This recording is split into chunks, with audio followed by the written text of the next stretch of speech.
Hello students. आज के इस वीडियो में मैं उन बच्चों के बारे में बात करने वाला हूँ जो अक्सर बीई में आकर कंफ्यूज हो जाते हैं कि आगे जाकर हम क्या करें। यानी मैं उन स्टूडेंट्स की बात नहीं कर रहा हूँ जिन स्टूडेंट्स का गोल एक्चुअली पहले से ही फिक्स होता है, जिन स्टूडेंट का गोल पहले से ही ऑलरेडी फिक्स होता है। गोल यानी जो एक क्लासरूम में जो टॉपर होते हैं या फिर जो स्टूडेंट्स पढ़ाई में अच्छे होते हैं उनका डिसाइडेड होता है, या तो वो गवर्नमेंट एग्ज़ाम के लिए प्रिपेयर करेंगे या फिर हायर एजुकेशन के लिए जाएंगे, रिसर्च में जाएंगे और उधर जाकर अपना करियर बनाएंगे। लेकिन कुछ स्टूडेंट्स ऐसे भी होते हैं जो अपने करियर के बारे में कंफ्यूज होते हैं। तो उन स्टूडेंट्स के दिमाग में एक ही ख्याल आता है कि अब हम साइट पर जाकर एक्सपीरियंस लेंगे और उस एक्सपीरियंस लेंगे और वो एक्सपीरियंस के बाद लेने के बाद फिर कहीं पर जाकर जॉब करेंगे या फिर आगे जाकर उसी में अपना करियर करेंगे। लेकिन क्या कभी आपने सोचा है कि आप एज अ साइट इंजीनियर उस साइट पर जाकर क्या एक्सपीरियंस लेते हैं और उस एक्सपीरियंस के बलबूते पर आप अपने करियर में कितनी ग्रोथ कर सकते हैं, सिर्फ उस एक्सपीरियंस के बलबूते पर। अगर मैं कहना चाहूँ, हाँ, साइट पर जाकर एक्सपीरियंस लेना ज़रूरी है, लेकिन क्या वो जो एक्सपीरियंस आप लेते हैं क्या वो सफिशियंट है आपके करियर के ग्रोथ के लिए? तो आइए हम देखते हैं। अब ऐसा क्यों होता है कि हमें साइट पर जाकर एक्सपीरियंस लेना पड़ता है? ऐसा क्यों होता है? अगर आप कोई भी इंजीनियरिंग कॉलेज लो, सिविल इंजीनियरिंग का, मैं जो एनआईटी आईआईटीज़ है उसके बारे में बात नहीं कर रहा हूँ। एक एवरेज इंजीनियरिंग कॉलेज जहाँ पर आप अगर प्लेसमेंट के बारे में जानो तो इतनी ज़्यादा कैंपस प्लेसमेंट्स नहीं है। अगर कैंपस प्लेसमेंट्स है भी तो वो सिविल के कोर ब्रांचेस में नहीं है। मेरा कहने का मतलब है कि जैसे बड़ी बड़ी कंपनियां हो गई, एल&टी है, टाटा है, उसके बाद शाहपुर जी पालन जी है, ऐसी बड़ी बड़ी कंपनियां कभी इन एवरेज इंजीनियरिंग कॉलेजेस में नहीं आएगी। आएगी भी तो आपको इंटीग्रेटेड प्लेसमेंट मिलेगी। इंटीग्रेटेड प्लेसमेंट यानी क्या? आप सिविल इंजीनियर होके भी आपको आईटी, सॉफ्टवेयर इन कंपनीज में जॉब करना पड़ेगा। यानी कोर जॉब, जो हम सिविल का कोर जॉब कहते हैं, वो कोर जॉब किसी भी एवरेज इंजीनियरिंग कॉलेज में आपको नहीं मिलेगा। और वही आप अगर देखते हो तो आप ही के कॉलेज में जो एवरेज इंजीनियरिंग कॉलेज है उसी के computer branch, IT branch, in branches के बच्चे प्लेस हो जाते हैं। और अगर कोई और बच्चे प्लेस हो रहे हैं तो उन्होंने भी कोर्सेज किए होंगे, जैसे कि सैप हो गया और और भी और ज़्यादा भी कोर्सेस है, वो कोर्सेस करके बच्चे प्लेस हो जाते हैं। तो सिविल में प्लेसमेंट्स क्यों नहीं है? तब आपके मन में भी ख्याल आता है और कुछ कुछ बच्चे सोच भी लेते हैं कि हम अपनी ब्रांच चेंज कर ले। यानी कुछ बच्चे एग्ज़ाम्स के बारे में सोचते हैं, जैसे सीडैक हो गया, ऐसे अलग अलग एग्ज़ाम जो कि हमारी सिविल की एग्ज़ाम्स नहीं है उसके बारे में सोचने लगते हैं। तो क्या सिविल इंडस्ट्री में सच में प्राइवेट जॉब्स नहीं है? अगर आपने सुना होगा तो सिविल इंडिया का जो इंफ्रास्ट्रक्चर है वो अभी ग्रो सबसे ज़्यादा ग्रोथ उसी में हो रही है। और हाईवे के काम कितने जल्दी जल्दी हो रहे हैं ये भी आप सबको पता है। अगर ऐसा है, एक तरफ इंडिया का इंफ्रास्ट्रक्चर ग्रोइंग है और दूसरी तरफ सिविल में प्राइवेट जॉब्स नहीं है, ऐसा क्यों है? जॉब्स है, मैं आपको कुछ इमेजेस दिखाना चाहूँगा जो रिसेंटली पोस्टेड है जॉब्स के बारे में। ये रिलायंस जियो की रिक्रूटमेंट है। किसकी रिक्रूटमेंट है? रिलायंस जियो की। यहाँ पर अगर आप देखें तो एजुकेशन बीई सिविल है, लेकिन एक्सपीरियंस रिक्वायरमेंट जो है वो 2 to 4 ईयर्स है, जो कि फ्रेशर्स के पास नहीं होता है। यहाँ पर आप देखें लार्सन एंड टर्बो एल&टी की रिक्रूटमेंट है। यहाँ पर 7 पोस्ट है, परमानेंट जॉब है, लेकिन एक्सपीरियंस जो रिक्वायर्ड है वो मिनिमम 5 ईयर्स का एक्सपीरियंस रिक्वायर्ड है। ये और एक कंपनी है जहाँ पर 2 to 5 ईयर्स का एक्सपीरियंस रिक्वायर्ड है, यह ग्रिल कंपनी। जहाँ पर आप देखें तो कितनी सारी पोस्ट निकली है, highway structure, plant and equipment, purchase and store, quantity analyser. यहाँ पर सब जगह पोस्ट पोजीशन, मैनेजर की पोस्ट है, असिस्टेंट इंजीनियर की पोस्ट है, सीनियर इंजीनियर की पोस्ट है, बीटेक और डिप्लोमा यही उनको चाहिए। लेकिन आगे क्या है? 2 to 10 years experience, 2 to 10 years experience. अब आप सोच रहे होंगे कि ऐसा क्यों होता है। यानी एक आईटी, कंप्यूटर, सॉफ्टवेयर इंजीनियर है जो फ्रेशर्स होके भी उनको जॉब मिल जाती है और प्लेस होने के बाद अच्छी खासा पैकेज भी मिल जाता है। यदि आप कहीं फ्रेशर के बलबूते कहीं जॉब मांगने जाओ तो आपको सिर्फ 10,000 12,000 इतना पैकेज मिलेगा। अब यह डिफरेंस क्यों है? हमें जॉब पाने के लिए, अच्छी जॉब पाने के लिए एक्सपीरियंस की ज़रूरत क्यों है?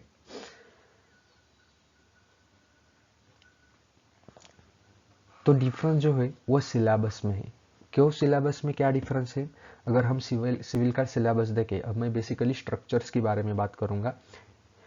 अगर हम देखें तो हमने कौन कौन से सब्जेक्ट पढ़े हैं स्ट्रक्चर्स के लिए? सॉम पढ़ा है, स्ट्रक्चरल एनालिसिस पढ़ा है, हमने structural design 1, structural design 2, structural design 3, ये सब सब्जेक्ट्स पढ़े हैं। इनके शीट्स भी निकाले हैं। सबकी जो डिज़ाइन मेथड्स होते हैं, बिल्डिंग की डिज़ाइन कैसी होती है, आरसीसी डिज़ाइन, स्टील स्ट्रक्चर्स की डिज़ाइन, यह सब हमने पढ़ा है। इन सब में हमने आईएस कोड के बारे में जाना, आईएस कोड के वेरियस स्पेसिफिकेशंस भी देखे। लेकिन इतना सब करने के बाद भी अगर आप किसी से पूछो बीई कंप्लीट होने के बाद क्या आप एक बिल्डिंग डिज़ाइन करके दे सकते हो, क्या आप एक फाउंडेशन डिज़ाइन कर सकते हो, क्या आप कोई भी स्टील स्ट्रक्चर, कोई industrial building completely project design कर सकते हो, तो आपका जवाब होगा नहीं। क्यों? क्योंकि हम सबको पता है जो सिलेबस हमें पढ़ाया गया है वो कन्वेंशनल सिलेबस है। कन्वेंशनल सिलेबस यानी क्या? अब आप अगर देखें तो टेक्नोलॉजी इतनी आगे जा चुकी है कि एक्चुअल फील्ड पर कोई ये मेथड्स यूज़ नहीं करता। जो मेथड्स हमने सीख रखे हैं, हाँ यूज़ होते हैं, मैं ऐसा नहीं कर रहा कि थियोरेटिकल नॉलेज फील्ड पर बिल्कुल भी काम नहीं आता। थियोरेटिकल नॉलेज ही काम आता है, लेकिन वो थियोरेटिकल नॉलेज आपको इन सॉफ्टवेयर्स में अप्लाई करना आना चाहिए। हमने वो पढ़ रखा है। होता क्या है, हम 4 साल ये सब्जेक्ट्स पढ़ लेते हैं, एग्ज़ाम निकालते हैं, वो वहाँ पर भूल भी जाते हैं।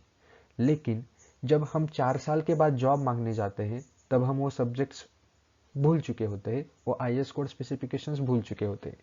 जब हम किसी स्ट्रक्चर इंडस्ट्री में देखें तो वहाँ पर पहली रिक्वायरमेंट होती है उनकी प्रोफिशिएंसी इन दिस सॉफ्टवेयर्स, बराबर। ये सब सॉफ्टवेयर है स्ट्रक्चर्स में। अब सॉफ्टवेयर में प्रोफिशिएंसी रिक्वायर्ड होती है, और सॉफ्टवेयर के लिए बेसिक रिक्वायरमेंट क्या है कि आपको बेसिक्स आने चाहिए।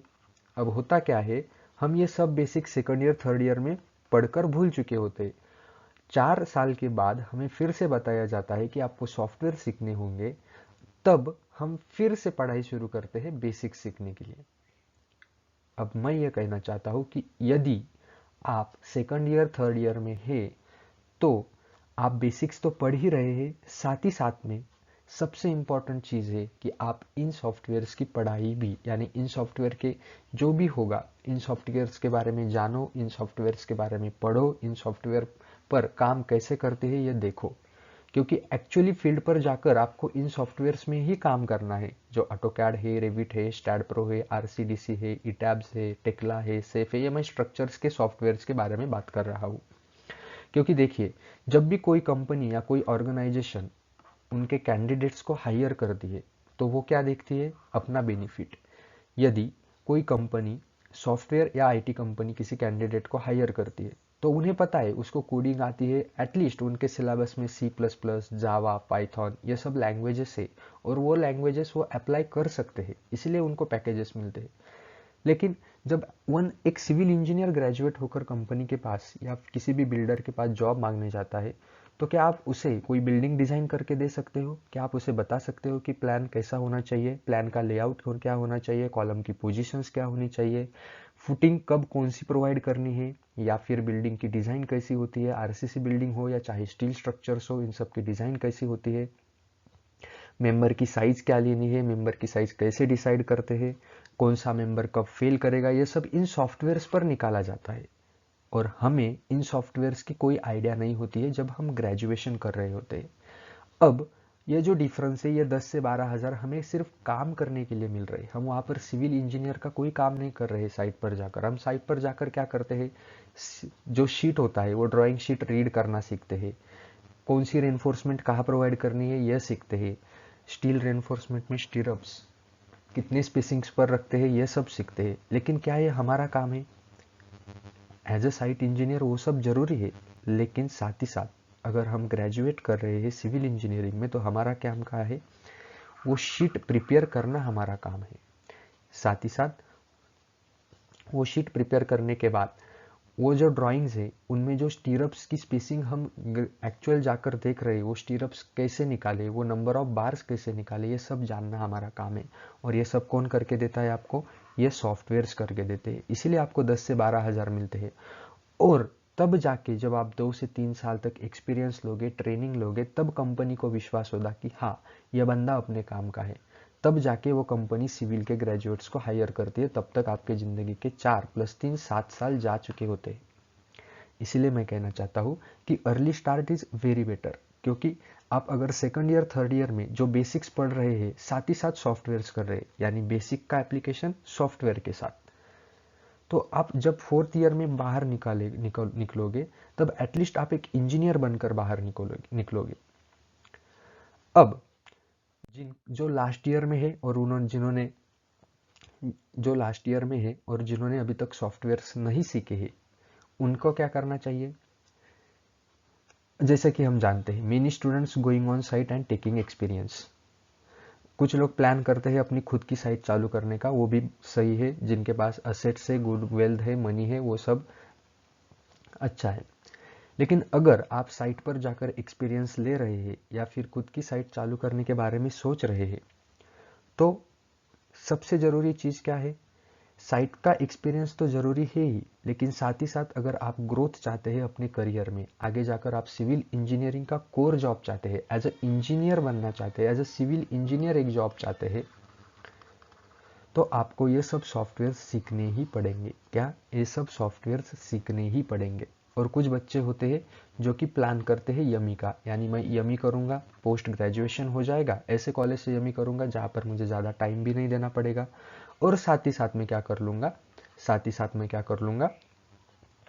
साइट पर जाकर एक्सपीरियंस ले लूँगा।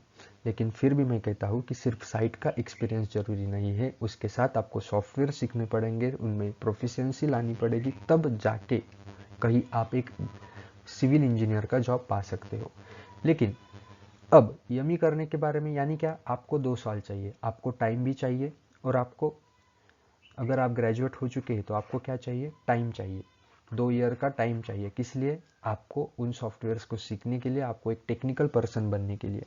तो मैं क्या एडवाइस दूंगा? जो लास्ट ईयर में हो वो यमी में एडमिशन ले ले, ताकि ऐसे कॉलेज में ले जहाँ पर आपको ज़्यादा लोड नहीं आएगा, और उन सॉफ्टवेयर्स के बारे में पढ़े। मैं उन बच्चों की बारे, फिर से याद रखिए, मैं उन बच्चों के बारे में बोल रहा हूँ जो एवरेज स्टूडेंट है, जो एग्जाम्स का प्रिपरेशन करके, यानी 2 साल तक फुल डेडिकेटली एग्जाम्स का प्रिपरेशन नहीं करना चाहते, लेकिन जॉब चाहते हैं सिविल इंजीनियरिंग में, उनके बारे में बात कर रहा हूँ। आप एक ऐसे कॉलेज से यमी करें जहाँ पर एटलीस्ट आपको पोस्ट ग्रेजुएट की डिग्री मिल जाए।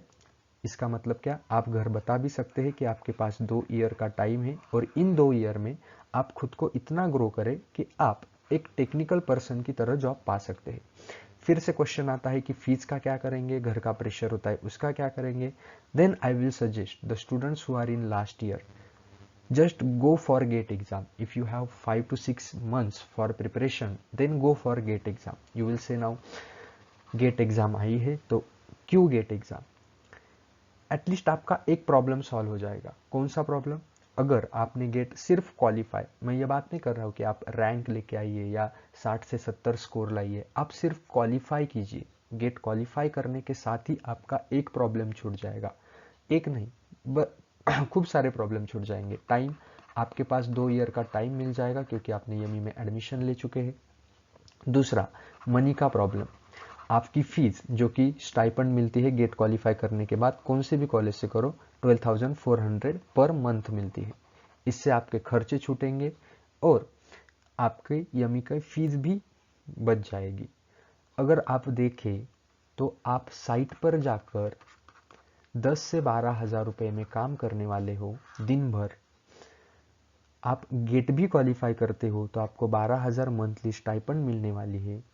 साथ ही साथ इन 2 ईयर्स में आपको क्या करना है? अब आपका गोल क्लियर हो चुका है, आपको सॉफ्टवेयर्स में प्रोफिशिएंसी लानी है, आपको इनमें एक्सपर्ट होना है, बराबर। यानी 2 ईयर खुद को देने हैं, जो कि गलती हम 4 ईयर में कर चुके हैं जब हमने सॉफ्टवेयर्स नहीं सीखे जो एक्चुअल इंडस्ट्री को रिक्वायर्ड है। अब हमें इन 2 ईयर्स में डेडिकेटली सॉफ्टवेयर्स पर प्रिपेयर करना है, अपने स्किल्स डेवलप करने हैं जो कि इंडस्ट्री को रिक्वायर्ड है, तब जाके कहीं आप इसी जॉब के लिए एलिजिबल होंगे। इसीलिए गेट क्वालिफाई करनी चाहिए। अब सबसे बड़ा question, how to qualify GATE? GATE qualify करे तो कैसे करे? अब इसी के ऊपर मैं अगला वीडियो बनाऊंगा कि गेट एटलीस्ट क्वालिफाई कैसे करें। और अगर आप सोच रहे हैं कि गेट क्वालिफाई करना मुश्किल है, तो मैं आपको बता दूं इतना भी मुश्किल नहीं है। क्यों? क्योंकि मैं सिर्फ पीछे के कुछ साल के कट ऑफ्स बताऊंगा। पिछले साल का गेट 2021 का कट ऑफ था 28 मार्क्स, 2020 का कट ऑफ था 32 मार्क्स और 2019 का कट ऑफ था मेरे ख्याल से 29 मार्क्स। आपको 100 में से सिर्फ 28 मार्क्स लाने हैं। 32 मार्क्स आप मिनिमम 35 पकड़ लीजिए। 4 to 5 मंथ अगर आप डेली 3 से 4 घंटे भी पढ़ाई करते हैं, आई से 3 to 4 hours per day only, then you can qualify GATE and you will get time and you will be industry ready person. Then how to qualify GATE और क्या स्ट्रेटेजी होनी चाहिए इतने मार्क्स लाने के लिए, वो मैं आपको अगले वीडियो में बताऊंगा। Thank you.